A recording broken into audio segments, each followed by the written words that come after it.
Benvenuti cari amici su Retrofixer, io sono Mirko e oggi sono in compagnia di questo pacco misterioso, me lo manda un mio amico e all'interno ci dovrebbe essere un MSX2. A sua detta dovrebbe essere una riparazione semplice e veloce perché stavo usando questo computer e a tutto un tratto quando l'ho spento poi non si è riacceso più e sembrerebbe proprio come un difetto che non arrivi l'alimentazione, non uno schermo nero. E mi sembra anche di ricordare che mi disse che probabilmente c'è stato un piccolo sbalzo di tensione e magari il fusibile o qualcosa sull'alimentatore che sia saltato.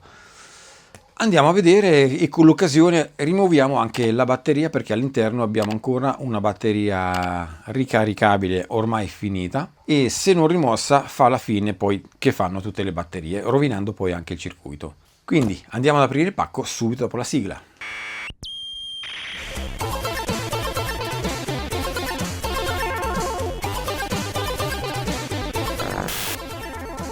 Questo video è in collaborazione con PCBWay, il partner ideale per noi tutto fare. Se andate sul loro sito troverete la possibilità di realizzare stampe 3D o anche PCB flessibili o lavorazioni con CNC. Normalmente la produzione avviene in 24-48 ore e ci sono diverse opzioni per la spedizione. Andiamo ad aprire e vediamo un po' quello che troviamo. Comunque l'imballo sembra fatto bene, Sì. Abbiamo tanto pluriball e non solo, anche queste protezioni. E questo è il computer, bello pesante ma ben protetto. Infine sotto troviamo una piccola scatola, non so se ha inserito i cavi dell'alimentazione, i cavi per provarlo a video. Purtroppo è abbastanza ingiallita, però visto gli anni ci sta. Come gli altri della serie Philips abbiamo qui quella specie di joystick e di tasti cursore per poterci muovere e qui abbiamo anche la possibilità di alzare e inclinare la tastiera per lavorare meglio. Qui abbiamo lo slot cartucce, tasto reset e il tasto di accensione che probabilmente è qua dietro. Eccolo qua dietro, guardate quanto ben di Dio troviamo. Alimentazione, l'alimentatore poi sarà esterno, qui è solo il cavo 220, interruttore di accensione, uscita per il monitor, un'altra uscita, questa addirittura SCART, così compatibilità massima, registratore, antenna per collegare i classici TV come una volta, una porta stampante e questa porta per collegare un floppy esterno. Non finisce qui perché su quest'altro lato abbiamo poi un floppy interno e le porte joystick. Allora, per prima cosa voglio andare a vedere se intanto si accende o comunque non fa nulla, perché da quello che ho capito non si dovrebbe proprio accendere nemmeno il LED. Alimentazione c'è, proviamo ad accendere e infatti non si accende nemmeno il power, quindi credo che sia un problema di alimentatore.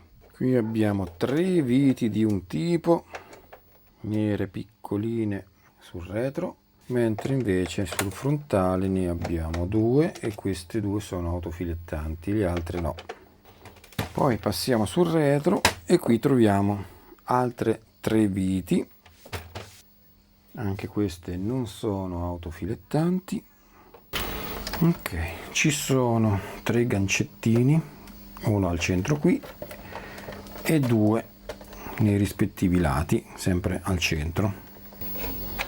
Ora sbloccando la tastiera si dovrebbe alzare, qui c'è il connettore qua sotto proprio della tastiera, questo lo dobbiamo staccare, poi vediamo un po', un cavo che è la massa che tiene la tastiera collegata, eccolo qua sotto, ne abbiamo uno anche di qua da quest'altro lato. Questo serve sia per tenere la scheda che per tenere poi, diciamo, per collegare il GND sulla tastiera. Ok, ora è rimasto solo questo connettore. Tastiera scollegata. Qui sotto abbiamo la batteria da rimuovere. È una doppia batteria questa. Ora per vedere come è messo l'alimentatore dobbiamo rimuovere questo shield qua metallico. Ok, qui abbiamo il connettore probabilmente di alimentazione. Fatta molto bene. Questo probabilmente servirà da toglierlo, ma non credo che sia necessario per alzare il connettore, anzi lo shield. Sembra venire via proprio tutto il blocco dell'alimentatore.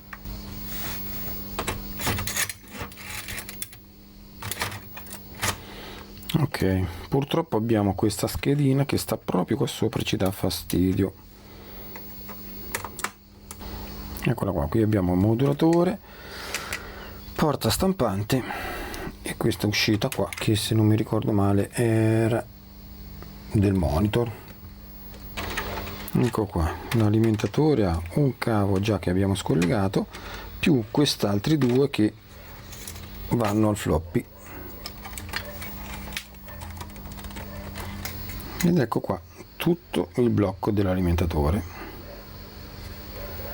Poi l'alimentatore è proprio tutto bloccato, e abbiamo altre viti. Il fusibile sta proprio laggiù in fondo. Per arrivarci dobbiamo togliere anche il connettore. Eccolo qua, un nuovo fusibile 2 ampere. Vediamo se c'è qualcos'altro che ci possa far capire se è saltato così per via del tempo, magari uno sbalzo, qualcosa, o per altre cose. Sinceramente sembra tutto ok, nulla di annerito, no, tutto perfetto. Poi, visto che ci siamo, togliamo anche di mezzo la batteria.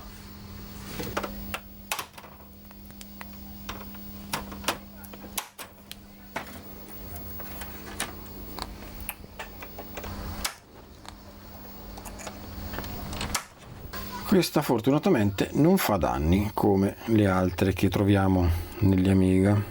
Questa è perfetta.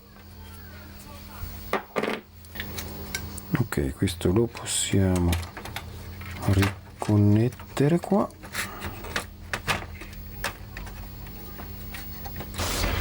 Ok, allora adesso collego solo questi tasti qua in modo da vedere se effettivamente succede qualcosa. La tastiera per adesso la lascio scollegata.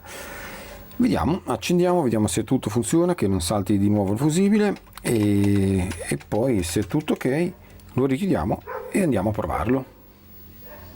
Perfetto, l'alimentazione c'è. Ora proviamo ad accendere. Non mi è piaciuto, ha fatto un piccolo lampetto, forse ho visto anche un lampettino del LED e poi si è spento tutto di nuovo. Quindi secondo me ci deve essere qualcosa proprio sull'alimentatore. Scommettiamo che il fusibile si è bruciato. Prima cosa voglio vedere che non ci siano corti sul computer.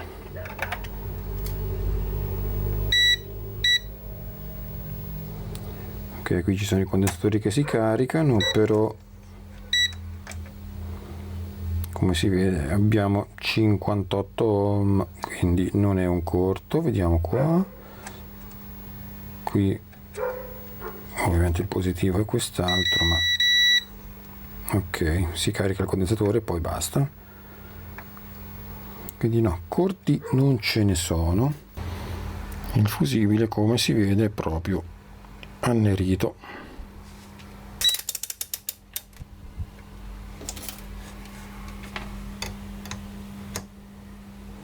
Esattamente, è saltato di nuovo. Ci deve essere qualcosa come immaginavo. Di solito il fusibile non salta per niente. A questo punto occorre tenere da una parte questo e cominciare a vedere cosa c'è che non va, perché altrimenti continuiamo a far saltare tutto. Quindi adesso vediamo se ci sono dei componenti, qualcosa che sono andati in corto. Speriamo anche di trovare uno schema elettrico, così facciamo ancora prima. Anche questa volta la riparazione non è lampo, quindi abbiamo cambiato il fusibile e questo si è bruciato di nuovo.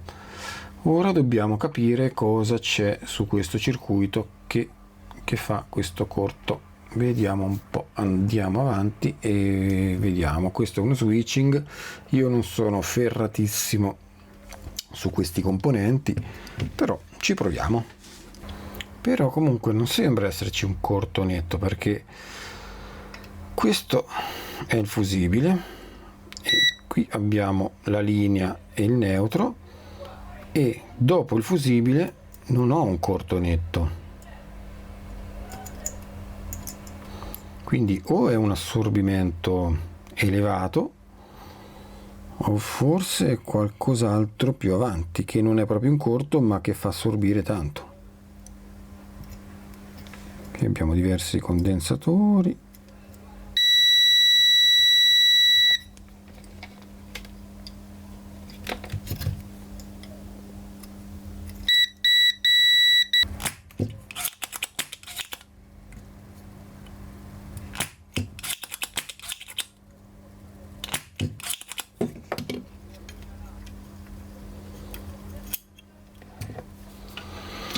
Allora andiamo a vedere questo componente che è così basso. Questo è un 16D-9AC. Credo che sia una specie di, non proprio uno stabilizzatore, comunque un filtro, qualcosa che blocchi se la tensione va sopra un certo limite. Però che sia così bassa. Ok, allora cambiato di nuovo il fusibile, tolto il termistore, eccolo là, che secondo me dava problemi, poi ce lo andremo a rimettere. Adesso facciamo un attimino una prova senza quello per vedere se salta di nuovo. Se non salta andiamo a misurare le tensioni e poi se veramente è quello ne prendiamo uno nuovo, lo sostituiamo e rimontiamo tutto. Allora, per prima cosa qui accendiamo, diamo corrente. Ok, sembra che non è saltato nulla, non abbiamo nulla. Allora il fusibile non salta, vediamo un po' se c'è tensione. Esatto, tensione c'è, quindi qualcosa qui dovrebbe funzionare, solo che adesso io qui non ho il pin out. Bene ragazzi, allora ho trovato anche uno schema e ho controllato questo componente. Questo è un termistore. Io all'inizio pensavo che fosse un varistore che stava in parallelo sulla linea, in realtà questo sta in serie perché serve proprio a limitare la corrente all'accensione nella carica dei condensatori. Quindi questo potrebbe essere buono, non ne ho un altro per poterlo provare, però diamogli il beneficio del dubbio. Ora con il tester un pochino più serio, eccolo qua, ho cominciato a provare i diodi e qui ho trovato un ponte raddrizzatore che ha qualche problema, ha un diodo in corto. Allora andiamo a vedere, eccolo qua, questo è proprio in corto, qui invece il diodo c'è,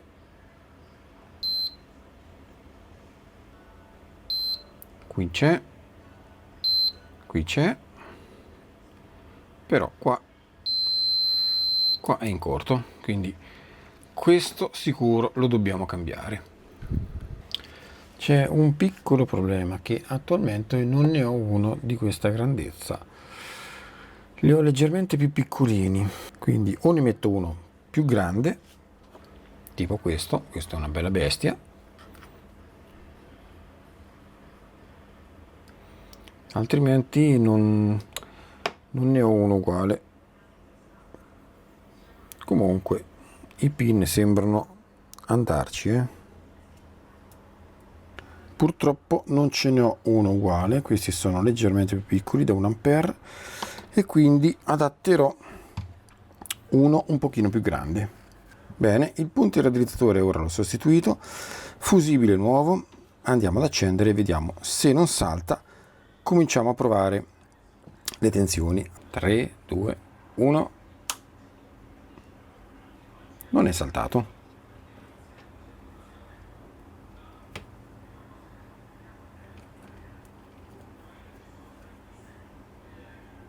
Perfettissimo. Qui abbiamo 5 volt, 12 volt e una meno 10 che dovrebbe essere una meno 12. Perfetto, quindi l'alimentatore sta funzionando. Io lo lascio un attimino, un minutino ancora così, ma a questo punto doveva essere già saltato. Prima è saltato subito. Era proprio questo ponte raddrizzatore, eccolo qua, in corto, un diodo.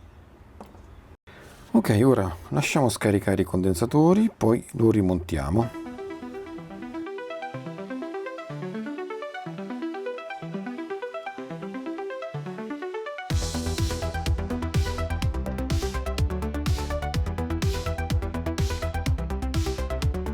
Vediamo un po' se si accende. Grande, si è acceso. Adesso andiamo a provarlo, chiudiamo tutto e vediamo. Anzi, io direi intanto mettiamo la tastiera. Lui è andato, sta controllando il disco infatti si sta leggendo, perfetto, e poi dovrebbe avviarsi. Adesso non abbiamo la tastiera né il video, quindi spegniamo e poi andiamo a vedere. Accendiamo il computer. Ok, si accende e voilà, MSX. Ora sta provando a caricare da disco, non c'è nulla, dovrebbe andare in Basic ed eccolo qua. Grandissimo, tastiera funziona, perfetto, abbiamo riparato. Mettiamoci una cartuccia giusto per lanciare un gioco e poi a posto, questo lo possiamo riconsegnare.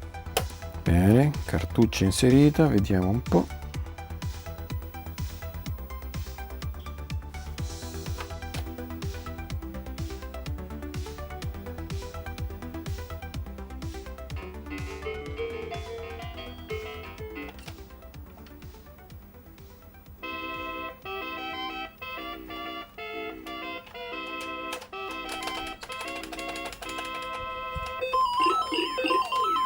Perfetto ragazzi.